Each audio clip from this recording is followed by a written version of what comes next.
ಯಾರು ಈ ಭರತ್ ತಿವಾರಿ? ಈತನ ಮೇಲಿನ ಎನ್ಕೌಂಟರ್ಗೆ ಜನ ಯಾಕೆ ರೊಚ್ಚಿಗೆದ್ದಿದ್ದಾರೆ ಗೊತ್ತಾ? ಬಿಹಾರ್ನ ಭಗತ್ ಸಿಂಗ್ ಅಂತ ಈ ಭರತ್ ತಿವಾರಿ ಬಗ್ಗೆಯ ಪೋಸ್ಟ್ಗಳನ್ನ ನೀವು ಇತ್ತೀಚೆಗೆ ಗಮನಿಸೇ ಇರ್ತೀರ. ಬಿಹಾರದ ಭೋಜ್ಪುರದಲ್ಲಿ 28 ವರ್ಷದ ಭರತ್ ತಿವಾರಿಯನ್ನ ಪೊಲೀಸರು ಎನ್ಕೌಂಟರ್ ಮಾಡಿದ್ದಾರೆ. ಸದ್ಯ ಇದು ಪೊಲೀಸರ ವಿರುದ್ಧ ಹಾಗೂ ರಾಜಕೀಯದ ವಿರುದ್ಧ ಜನರ ಪ್ರತಿಭಟನೆಗೆ ತಿರುಗಿದೆ. 28 ವರ್ಷದ ಭರತ್ ತಿವಾರಿ ಭೋಜ್ಪುರ ಜಿಲ್ಲೆಯ ಶಹಾಪುರ ಪೊಲೀಸ್ ಠಾಣೆ ವ್ಯಾಪ್ತಿಯ ಬಿಲೌತಿ ಗ್ರಾಮದ ನಿವಾಸಿ.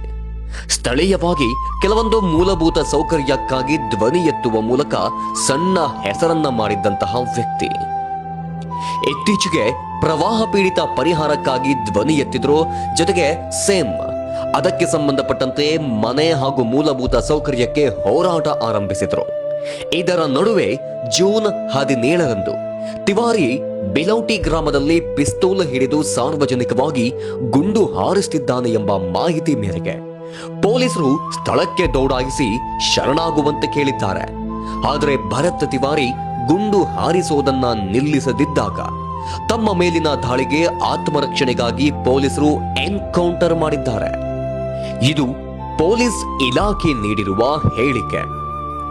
ಇನ್ನು ಈ ಎನ್ಕೌಂಟರ್ ಅಲ್ಲಿನ ನಿವಾಸಿಗಳು ರೊಚ್ಚಿಗೇಳುವಂತೆ ಮಾಡಿದೆ. ಬಿಹಾರ ಸರ್ಕಾರ ಈ ಘಟನೆಯ ಬಗ್ಗೆ ನ್ಯಾಯಾಂಗ ತನಿಖೆಗೂ ಕೂಡ ಆದೇಶಿಸಿದೆ. ಇನ್ನು ನಮಗೆ ಧ್ವನಿಯಾಗಿ ನಮ್ಮ ಕಷ್ಟಗಳನ್ನ ನೋಡಿ ಸರ್ಕಾರಕ್ಕೆ ಪ್ರಶ್ನಿಸ್ತಾ ಇದ್ದ ನಮ್ಮ ಊರಿನ ಯುವಕನನ್ನ ಅನ್ಯಾಯವಾಗಿ ಕೊಂದು ಹಾಕಿದ್ದಾರೆ ಎಂದು ಅಲ್ಲಿನ ಜನ ಅಕ್ಷರಶಃ ಸಿಡಿದೆದ್ದಿದ್ದಾರೆ. ಅಷ್ಟೇ ಅಲ್ಲ, ಇದು ಕೇವಲ ಎನ್ಕೌಂಟರ್ ಅಲ್ಲ, ಉದ್ದೇಶ ಪೂರ್ವಕವಾಗಿ ಪೊಲೀಸ್ ಇಲಾಖೆ ನಡೆಸಿರುವಂತಹ ಪಿತೂರಿಯ ಕೊಲೆ ಎಂದು ಆರೋಪಿಸುತ್ತಿದ್ದಾರೆ. ಒಟ್ಟಾರೆ ಎಲ್ಲೆಡೆ ಎದ್ದಿರುವಂತಹ ಪ್ರಶ್ನೆ, ಇದು ಎಷ್ಟರ ಮಟ್ಟಿಗೆ ಸರಿ ಎಂಬುದು.